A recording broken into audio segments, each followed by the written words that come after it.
Ilia Topuria vs. Armen Tsarukyan. A feud ignites. Let's kick things off with the fireworks.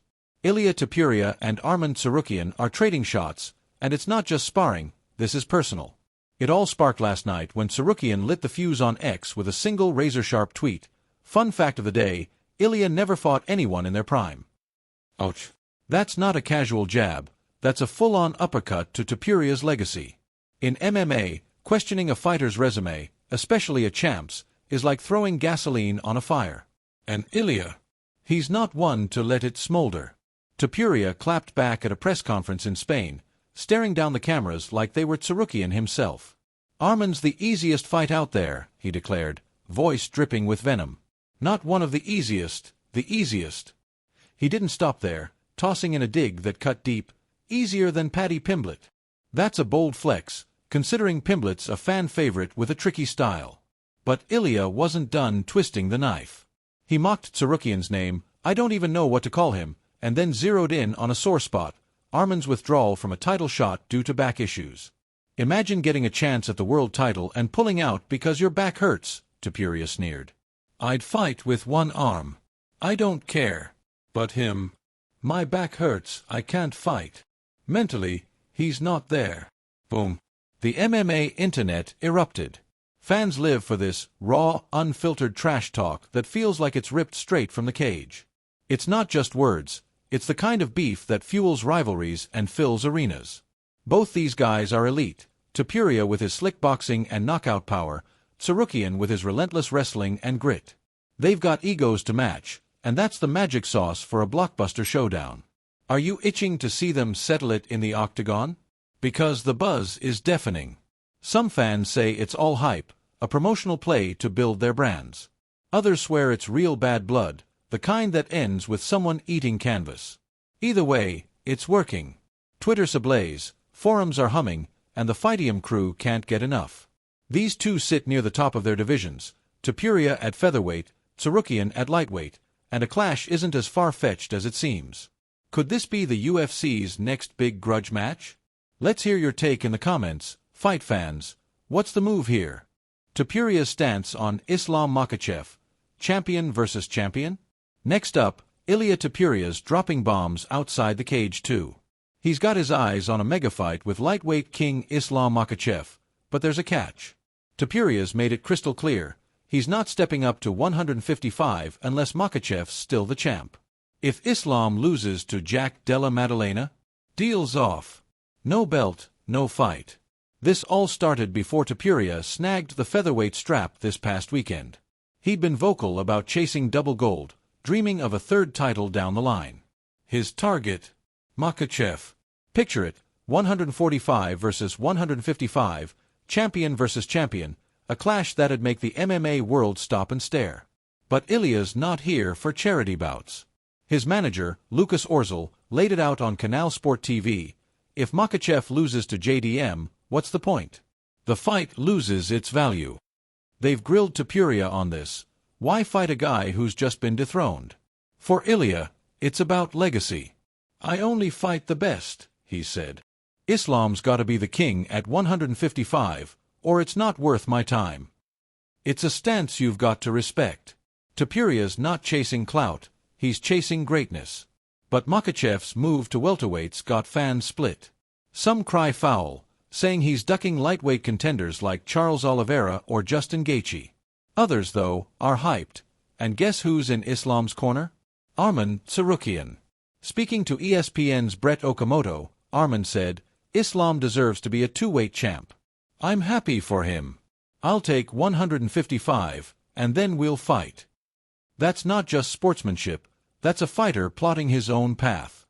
If Makachef does snag the 170 belt, Daniel Cormier's calling it now, Topuria versus Makachef could be the next McGregor-Khabib. On the pound-for-pound show with Usman and Cejudo, DC broke it down, Conor made Khabib a global star. Before that fight, he was great. After, he was a phenomenon. Islam and Ilia could do the same. Rivalries build legends, and these two don't even need to like each other. They just need to step in the cage. What do you think, Fightium fam? Could this be the next big thing? Tom Aspinall's fight plans and family line. Now, let's shift gears to the heavyweight scene. Tom Aspinall, the interim champ, just dropped a bombshell in an interview with Adam Catterall. "I know who I'm fighting next," he teased. No name, no date, no location, but the contracts are signed, and he's pumped. "Everything's good. I can finally get my career rolling again." Cue the speculation. Fightium's betting its Cyril Gane, especially after Gane's own cryptic fight tease last week. Could this be the clash we've been waiting for?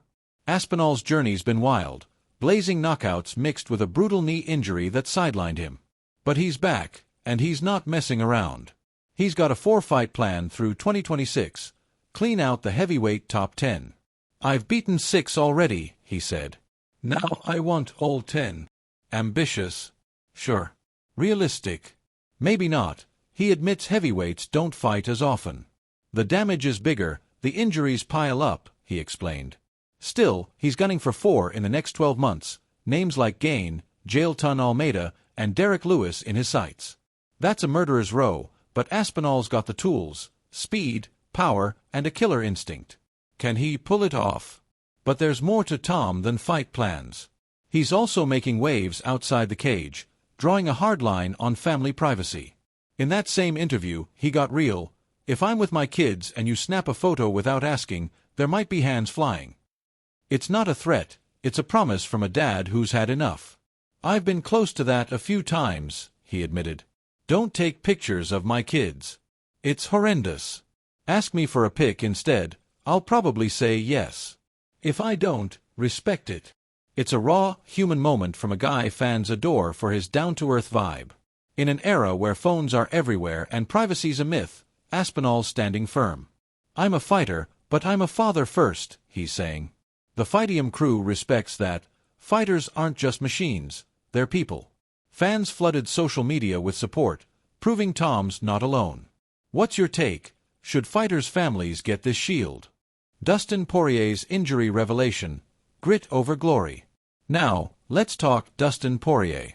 Ahead of his trilogy bout with Max Holloway, maybe his last ride, he dropped a gut punch on ESPN with Megan Olivi. "I fought Islam Makachef with 2 broken ribs," he confessed. Broken ribs. That's not just toughness, that's insanity. It happened days before UFC 302, courtesy of an accidental training mishap with teammate Mateusz Gamrot. "We were drilling an armbar, my arm got tweaked, I rolled out with a hitchhiker escape, and pop, ribs went," Poirier said. His wife and coach Mike Brown begged him to pull out. "They knew it'd be a wrestling grind," he added. "But I couldn't. That's the diamond, heart over health." He lost to Makachef, but knowing this, it's a miracle he lasted 5 rounds. With Holloway looming, Dustin's soaking it in. "It's my last time feeling those fight day nerves," he said. "I want a banger, fight of the night, stitches, the works." Fans are buzzing about a Topuria fight too, but if this is goodbye, what a way to go. Poirier's a warrior, broken ribs and all. Thoughts, Fightium fam? UFC 318 chaos, pullouts and promises. Finally, UFC 318's taking hits. First, Ikram Aliskarov's toe injury axed his fight with Bruno Silva, replaced quick, crisis averted. Now, Gunnar Nelson's out against Neil Magny, per Octagon update and Marcel Dorf. No replacement yet, and with 2 weeks left, the clock's ticking. Can the UFC pull another rabbit out of the hat? Injuries suck, especially this close to fight night. Nelson's a fan fave, his grappling's a clinic.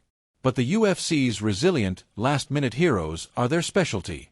And hey, want more drama? Our John Jones breakdowns live on the other channel, leaked calls and all. Link below. UFC 318 shaky, but the fight game's never dull. What's next? That's it, Fightium fam. From Topuria's savage shots to Poirier's unbreakable spirit, the Octagon's alive with chaos and courage. What's your hot take? Topuria versus Tsarukyan, Aspinall's next foe, or UFC 318's fate? Drop it in the comments, smash that like button, and subscribe for more MMA heat. Don't miss our John Jones deep dive on the other channel, links in the description. You're the pulse of Fightium, so keep the convo rolling. What's the fight you're dying to see? Stay tuned, stay hyped, and we'll catch you next time for more Octagon Madness.